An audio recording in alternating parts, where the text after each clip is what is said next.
lihat 6 negara akan dibagi ke dalam grup gitu ya yang akan diundi pada 17 Juli 2025 di Jepang. Nah tapi kalau kita lihat yang pot pertama misalnya pembagian kelompok negara ini berdasarkan rankingnya. Pot 1 unggulan pertama ini ditempati oleh Qatar Arab Saudi.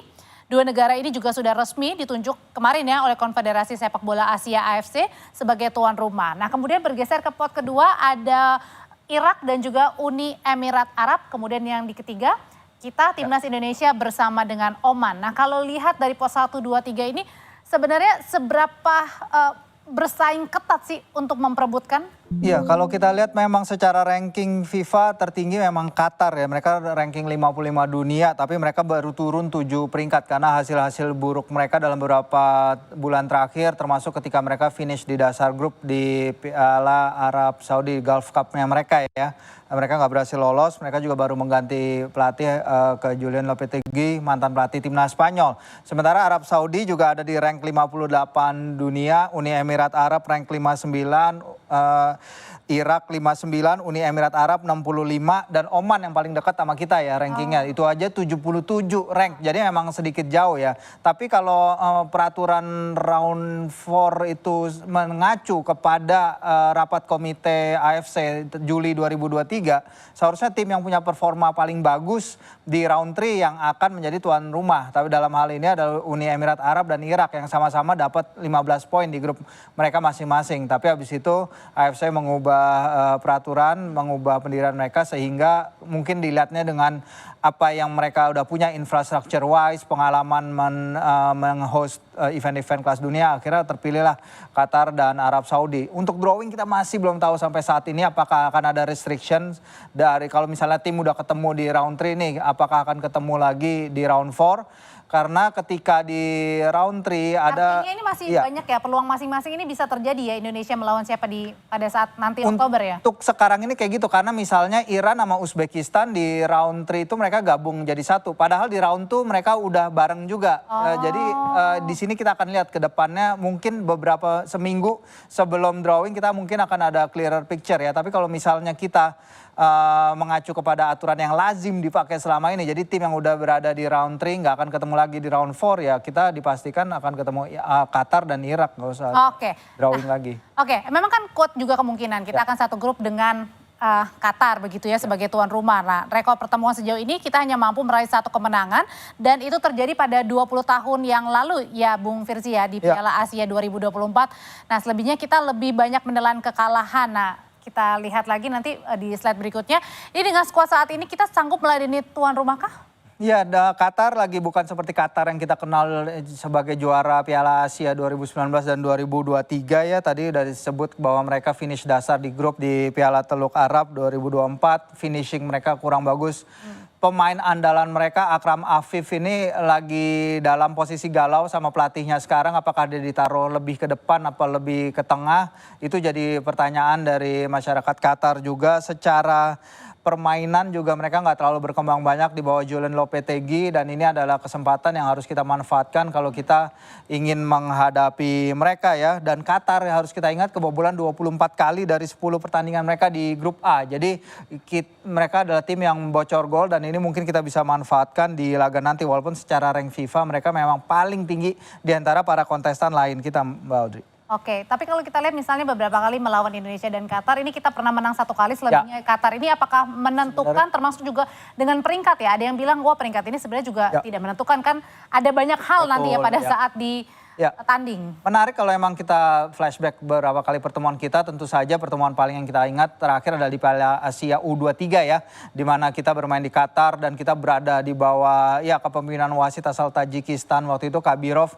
sangat kita anggap kontroversial ya karena beberapa pelanggaran keras dari pemain Qatar tidak diberi, sedangkan Ivar Jenner ketika itu mendapat kartu kuning kedua dan kartu merah karena pelanggaran yang sebenarnya sangat soft ketika itu. Dan waktu itu pelatih kita Shin Tae-yong mengatakan mengatakan bahwa wajar kalau tuan rumah mendapat keuntungan, tapi kalau udah dapat keuntungan seperti yang Qatar dapatkan ketika itu melawan kita, ini udah seperti pertunjukan komedi, dan itu adalah kata-kata yang Coach Shin pakai ketika itu. Jadi faktor non teknis seperti yang kata Om Kesit tadi utarakan, ini yang harus kita waspadai kalau kita bertemu Qatar. Tapi sisi positifnya ketika kita bermain di Qatar, Garuda Qatar sangat luar biasa dukungannya, stadion seperti serasa berada di GBK, dan itu pasti akan memberikan dukungan positif bagi para pemain kita jika kita di draw bersama Qatar nanti. Nah, ya berarti tapi kalau kemungkinan melihatnya tadi kan Bung Firzi bilang, ya banyak nih WNI kita yang ada di Qatar, otomatis pasti mereka semuanya juga ingin melihat secara langsung ya nanti kita akan bermain. Nah, terus satu sisi kan juga tadi bermainnya juga di Qatar. Nah, ini kansnya melihatnya yang mana nih? Harus dilihat deg-degannya karena bermain di Qatar atau tadi euforia WNI yang banyak di sana? Enggak, kalau kata Coach Patrick juga, Coach Patrick masih juga belum tahu ya apakah kita bermain di Qatar, di Arab Saudi. Kita andai-andai aja. Iya, tapi kata dia, sih bermain dimanapun seharusnya memang Garuda tidak kenal takut. Garuda pasti bisa menghadapi siapapun, dan ini pentingnya ronde laga September nanti untuk mempersiapkan tim. Karena kita tahu tim ini bermain hebat sekali di depan pendukung kita sendiri, tapi kalau kita harus bermain away, terkadang kita kesulitan. Oke, misalnya kemarin lawan Jepang, kita memang nggak expect untuk menang di sana, tapi performance masih bisa lebih bagus lagi. Sama kayak di Australia, kita juga seharusnya bisa bermain lebih baik lagi. Pengalaman bermain di tandang ini yang harus dibenahi di ronde September. Apakah itu kita bermain melawan Lebanon, Kuwait, yang kabarnya kita akan menghadapi lawan-lawan dari negara Teluk, agar bisa memahami lebih, mempersiapkan diri menghadapi tim dari apakah itu Qatar, Arab Saudi, tapi ada baiknya apabila kita juga bermain di region itu, karena untuk beradaptasi juga dengan panas udara yang akan dihadapi di laga nanti cuaca. Ya. Oke, kita lihat selanjutnya, ini tadi Indonesia dengan Qatar, kita lihat berikutnya ini kalau Arab Saudi, wah ini cukup jauh ya, 11 dan 1 kita menang. Nah tapi kita coba kesampingkan masalah soal aturan soal negara, ini tidak akan bertemu dengan negara sesama peserta grup di babak ketiga. Nah, tapi kalau waktu bermain di Saudi kita bisa berhasil imbang begitu, dan juga menang saat di Jakarta. Nah, kalau misalnya nanti kita bermain di Saudi, bisakah kita mengulang bahwa kita yang menang nih? Ya, kalau kita mendapat seri ya, itu final result is different from the performance ya. Karena ketika kita bermain di Jeddah, ketika itu kita menerima kalau tidak salah 18 tembakan, dan Martin Paes waktu itu bermain sangat luar biasa sekali. Kalau tidak salah itu laga debutnya, termasuk menahan penaltinya Salem Al-Dawsari, kaptennya Arab Saudi. Dan itu mungkin tidak akan sustainable kalau kita terus-terusan menerima 18 tembakan itu. Untungnya bersama Coach Patrick adalah ketika kita menghadapi dua laga di mana kita diharapkan kompetitif ya, Bahrain dan China ya, itu kita hanya menerima 1 tembakan on target untuk masing-masing pertandingan. Jadi secara defensively kita bagus dalam hal itu. Oke, ketika melawan Jepang kita kesulitan, tapi the whole team struggling, dan itu akan jadi pelajaran bagus menghadapi laga tandang melawan Arab Saudi. Karena ketika Arab Saudi kita bermain babak kedua, terutama babak kedua ketika lini tengah kita udah mulai capek, Tom Hai udah mulai capek, Ivar juga, itu kita sangat-sangat gak mudah diterobos dari sisi tengah, dan itu harus jadi modal untuk kita menghadapi laga nanti. Kalau kita di draw menghadapi Arab Saudi, agar itu jangan terjadi lagi. Jadi catatan yang paling penting adalah kalau melawan Arab Saudi. Iya, catatan paling penting bagaimana kita mencegah lawan untuk menciptakan chances. Karena di GBK kita melakukan itu, kita bisa membatasi chances yang didapatkan lawan at least lebih sedikit daripada ketika di Arab Saudi. Kalau kita menerima double digit tembakan ke gawang lagi, tentu itu akan sangat sulit. Tapi Arab Saudi juga tidak berada dalam performa terbaiknya. Mereka akan juga pasti mengalami kesulitan kalau menghadapi tim Garuda. Yang penting kita harus pada saat menit-menit awal harus curi poin dulu ya. Itu untuk menambah kepedean kita pastinya. Oke, Bung Firzi, ini kan di Liga Arab kini banyak diisi oleh pemain Eropa ya. Perlu nggak nih kita waspada meskipun kita juga banyak naturalisasi? Nah, menariknya ini ketika itu pertemuan pertama ya sebelum Hervé Renard diganti, pelatihnya Arab Saudi mengeluhkan justru ya. Karena di Liga Arab itu banyak pemain-pemain luar negeri, pemain-pemain yang datang dengan berbondong-bondong harga ya, Ronaldo, Neymar, Mitrovic, dan lain-lain, Milinkovic-Savic. Sehingga para pemain mereka tuh justru jadi nggak punya game time di klub mereka masing-masing. Dan mereka hampir secara eksklusif memanggil pemain yang bermain di Liga Pro Arab Saudi. Kecuali bek kanan mereka yang bermain di AS Roma. Sehingga kehadiran pemain-pemain dari luar negeri itu yang didatangkan oleh PIF untuk mengangkat ranking Liga Arab Saudi itu justru counterproductive terhadap apa yang diinginkan oleh timnas Arab Saudi. Sehingga mereka harus memanggil kembali pelatih Hervé Renard yang membawa mereka kemenangan lawan Argentina di Piala Dunia 2022, tapi pada laganya bersama Renard mereka kalah 0-2 dari Indonesia untuk kali pertama sepanjang sejarah. Jadi modal bagus bagi kita menghadapi Arab Saudi nanti. Oke, kita lihat selanjutnya lagi, tadi Arab sudah, Qatar sudah, berikutnya kita ke Uni Emirat Arab. Ini salah satu tim dari pot 2 bakal jadi pesaing timnas di babak keempat ya Bung Firzi.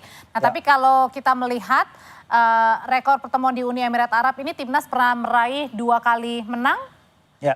Terus kemudian 4 kali Uni Emirat Arab yang menang. Nah tapi ini udah terjadinya sudah lama. Di tahun 80-an, artinya sudah lama sekali ya Bung Firzi ya. Nah kali terakhir bertemu di kualifikasi Piala Dunia 2022 timnas kalah 5 gol tanpa balas. Nah kalau yang ini melihat peluangnya lebih sulit daripada yang sebelum-sebelumnya nggak nih? Iya memang bear in mind bahwa kualifikasi Piala Dunia 2022 kita memang bisa dikatakan berantakan ya. Ini dari malah nggak ada yang awal. seri ya ini ya. Iya, Kalau tadi yang sebelum masih menang atau kalah benar. Memang kita ketika qualifier 2022 kita lagi dalam masa transisi kesulitan kita di GBK pun kita kalah lawan Malaysia dan Vietnam ya, sangat menyakitkan juga ketika itu. Tapi Uni Emirat Arab ranking 65 dunia, walaupun kita sekarang di ranking 125, tapi menurut saya melawan tim-tim seperti ini seharusnya kita masih punya chance ya menghadapi mereka. Tinggal bagaimana seperti apa yang Coach Patrick katakan ketika melawan press conference usai melawan Jepang, bahwa para pemain itu yang harus dibenahi mungkin adalah finishing. Karena kita finishing lawan China dan Bahrain itu kelihatan sekali, juga Coach Patrick dan tim pelatih itu mengatakan bahwa mereka sebenarnya bisa menang lebih dari 1-0. Bahrain kita create a lot of chance, pada babak kedua big chance kita lebih banyak dari mereka, tapi kita nggak bisa convert ya, dari Eliano, dari ada beberapa kesempatan lagi kita dapat ketika melawan China juga Kevin Dykes punya kesempatan tapi nggak gol. Nah kalau kita bisa benahi itu seharusnya kita bisa membuat diri kita kompetitif melawan Uni Emirat Arab. Oke, Bung Firzi, kalau kita melihat flashback sejenak nih dari yang pertandingan terakhir melawan Jepang kan itu Patrick Kluivert kan banyak otak-atik ini ya pemain ya daripada line up daripada yang Bahrain dan juga China. Ini jadi catatan khusus nggak atau lebih baik ya pakainya pada saat di Bahrain dan China aja nih Tiongkok? No, I think itu keputusan yang bagus dari Kluivert dan tim kepelatihan ya, karena kita perlu game time itu memainkan Yance untuk laga keduanya bersama timnas langsung jadi starter dan melawan Jepang, dan akhirnya dia memberikan segenap tenaganya hingga 90 minutes, termasuk menambal posisi kanan yang ditinggal bergantian cedera oleh Kevin Dykes dan juga sama Jakob Sayuri kembarannya. Dan Eta memang kesulitan menghadapi para pemain Jepang, tapi semua pemain lain juga kesulitan. Dan catatan memang adalah ketika kita tidak bisa mencatatkan satupun touch di kotak penaltinya Jepang. Dan kiper Jepang itu juga kita nggak usah nembak lah ya, kita mencatatkan touch aja susah. Walaupun emang ada chance terakhir Shane Patinama yang seharusnya bisa menyambar bola dari umpan silang. But itu akan jadi evaluasi besar-besaran bagi Coach Patrick. Oke, kita lihat lagi yang terakhir. Oke, ini Indonesia dengan Irak. Wah, menangnya 0-0, artinya tidak pernah. Irak 9, tapi serinya 1 kali. Yang ini gimana nih? Ya, menarik kalau kita benar ketemu Irak ya, kita akan ketemu lagi sama Graham Arnold. Kalau dibilang paling susah nih dari yang tadi misalnya. Enggak juga sih, mungkin Arab Saudi Qatar masih yang paling susah ya. Tapi kita akan ketemu lagi dengan Graham Arnold dan asistennya René Meulensteen. 2 sosok yang kehilangan pekerjaannya di timnas Australia setelah Australia bermain imbang dengan Indonesia di GBK. Dan Irak ini hanya menang sekali ya dari 6 pertandingan terakhir. Arnold juga baru datang pada Mei akhir menggantikan Jesus Casas. Dan mereka kalah di kandang pada debutnya lawan Korsel, emang cuma 2-0. Tapi habis itu mereka bisa menang lawan Yordania pada laga keduanya, itu suatu catatan positif juga. Irak kita bertemu di round 2 qualifiers, kita kalah home and away di Basra, kita kalah 1-5, atmosfernya luar biasa ketika itu. Para pemain kesulitan sekali, tapi di GBK juga pun mereka bisa menang 2-0 kalau tidak salah, dan waktu itu kita bermain 10 pemain. Dan ini yang harus kita benahi, tapi mungkin kalau sekarang berdasarkan apa yang udah kita lalui di round 3, menurut saya akan lebih optimistis kita menghadapi Irak, apalagi kalau emang bermainnya either di Qatar apa di Arab Saudi ya, karena kalau laga kembali dilakukan di Basra itu yang akan susah bagi para pemain kita, tapi nggak mungkin bermain di sana, dan lagian kondisi geopolitik di area situ kan lagi panas, jadi ya antara bermain di venue netral paling benar. Oke, dan kalau misalnya Oman kan karena tadi bersama satu pot kita, ini tidak akan main ya, artinya kita tidak mungkin bertemu dengan Oman ya, makanya kita tidak bahas. Nah tapi kalau kita bahas yang tadi ada Irak, Uni Emirat Arab, Arab Saudi, dan yang pertama Qatar. Ya. Nah ini catatan evaluasi, kalau tadi kan Bu Firzi kita sudah mencatat soal yang di Jepang permainan terakhir. Nah tapi secara keseluruhan gimana supaya kita nanti bisa menang di Oktober?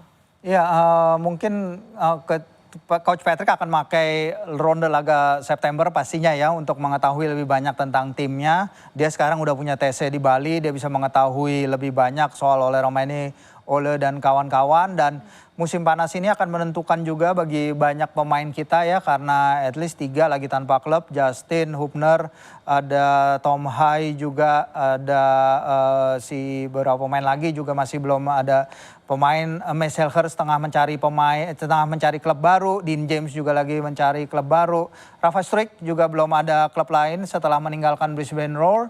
Jadi ini akan menentukan sekali nih klub tujuan mereka berikutnya, sehingga ketika ronde Oktober datang mereka seharusnya udah fit, match fit, mereka bermain dengan klub mereka masing-masing, mendapatkan game time sehingga mereka bisa tampil dalam performance yang terbaiknya membela Garuda. Berarti dalam artian adalah waktu mereka untuk mencari-cari klubnya ini menjadi momentum buat terbaik juga buat kita ya, untuk maksimalin tenaga sekuat mungkin ya Bung Firzi. Ya betul, dan mereka harus pastikan mereka pindah ke klub yang dimana mereka bermain gitu. Jadi nggak usah terlalu membidik, menurut saya pribadi ya, mereka nggak usah terlalu banyak membidik klub-klub di Eropa, tapi mereka hanya jadi bench player di sana. Kita perlunya mereka bermain week in, week out, tiap pekan mereka bermain agar mereka bisa match fit ketika menghadapi laga yang pasti akan jauh lebih susah, round 4, apalagi kalau kita lolos ke round 5 dan Intercontinental Playoff. Dengan pemain sekarang yang ada kemungkinan nggak nanti untuk menambah amunisi nih, ada yang baru lagi, atau cukup aja di sini? Terakhir pembicaraan yang saya dengar untuk Riedewald, mungkin Jairo Riedewald sempat disebut ya di konferensi pertamanya Coach Patrick, tapi kayaknya akan sulit ke arah situ. Milano Jonathan juga sempat disebut, tapi sejauh ini belum ada perkembangan update soal dia. Ada Dion Max sama tim Gapen, tapi itu kan buat tim junior, jadi untuk sekarang ya masih belum tahu, kecuali misalnya Jens Raven dikasih kesempatan ke tim senior, tapi dia dipanggil ke training camp untuk timnas U23 yang akan main di ASEAN U23 Championship. Jadi untuk sekarang ini sejauh ini memang belum ada update lagi sih. Oke, kalau gitu kita nantikan racikan Coach Patrick seperti apa ya Bung Firzi ya, untuk nanti bertanding lagi di bulan Oktober 2025. Terima kasih Bung Firzi untuk ulasannya, selamat malam. Saudara